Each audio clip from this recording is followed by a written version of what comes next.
How we doing, everybody? It's John Garrison and Ricky Hudson. We're giving our testimonies this week just to give you guys some insight of our stories, some background on of our lives, and we're excited to give you guys started with Ricky. Ricky, if you want to give him a little bit of background. Yeah.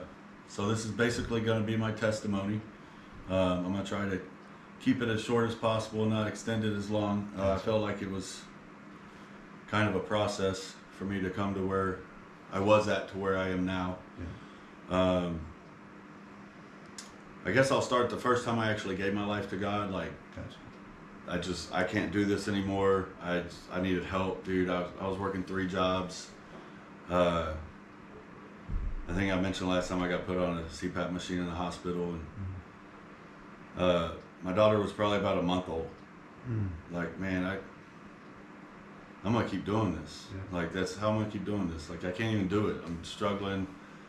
Get put in the hospital. Like, 3 days in the hospital. They walked me to the bathroom. It's about 45 feet maybe away. I had to take a break.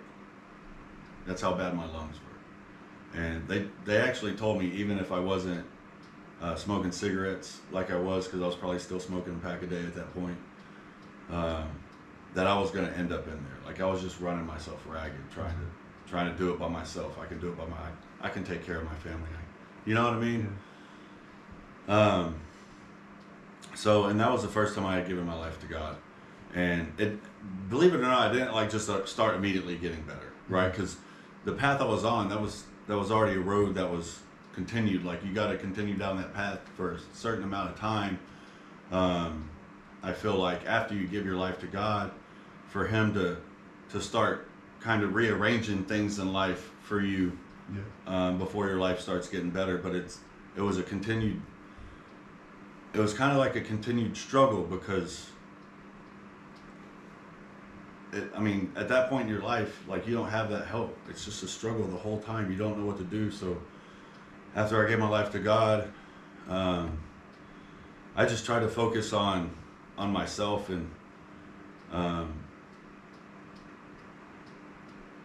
kind of like my role in life. Was I doing anything to make my life better? Right? And it turns out I wasn't. I wasn't being a very good man at that point. But I continued, and I wasn't reading the Bible. It was just kind of like an inward mirror.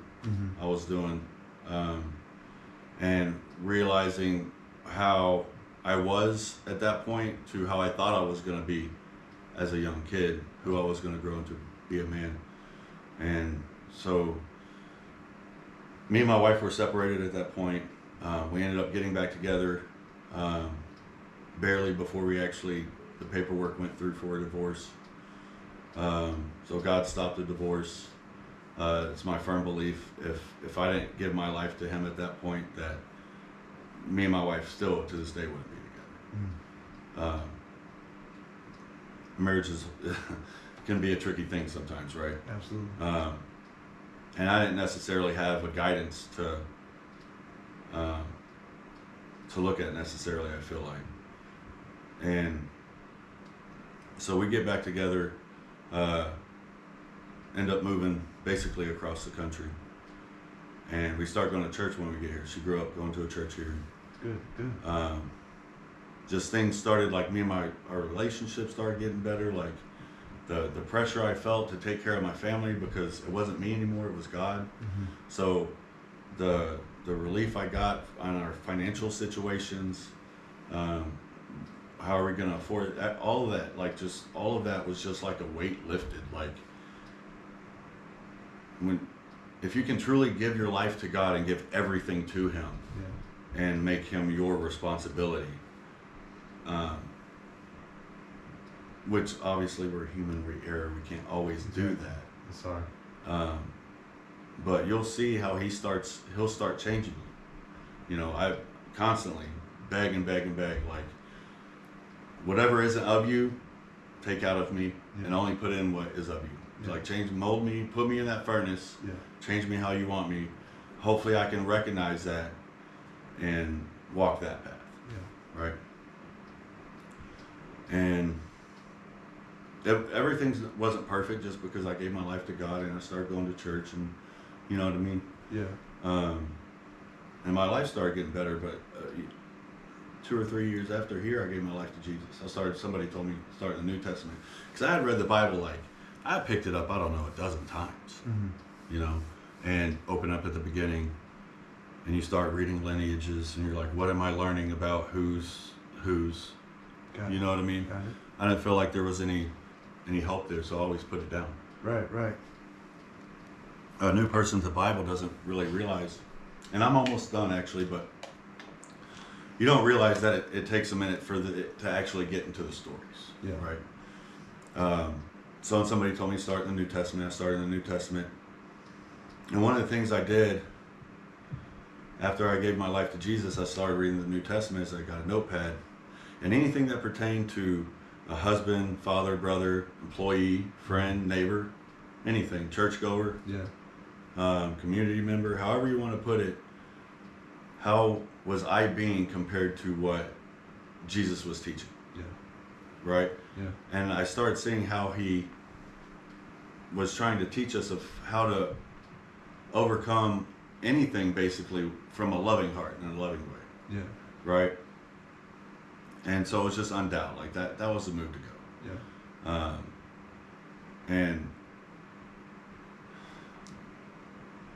it's that you learn, you can learn forgiveness, peace in this life. I mean, I think that's what people mean by heaven on earth. Like, it doesn't matter what happens necessarily. Like, you have this strength to feel like you can overcome anything. Yeah. Like, and you're not broken. Yeah. You know what I mean? Before in life, before I had God, and it's I started to realize like it's a fight with the devil, right? And he teaches us that in that book. The more sinful you are, the more doorways you let open for him, and the less close you can be to God. Yeah. And until we stop and realize the way we're being sinful, and I feel like you can almost see that, like once you start stopping sinful ways, and you see how God starts blessing you in your life, and then you go back and do one of those sinful things, and then I don't know, something silly, your car breaks down. Yeah. Well, that's $500. Or more.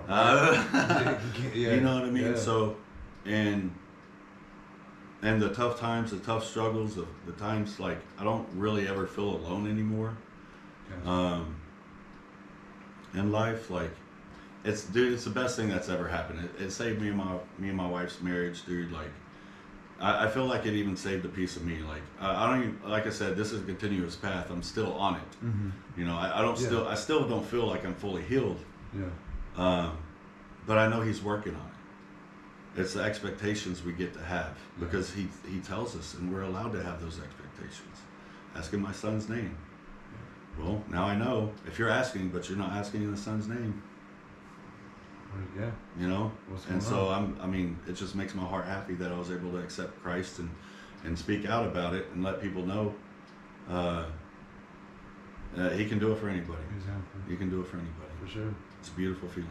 That it is. And so there's a lot of similarities in our backstories, and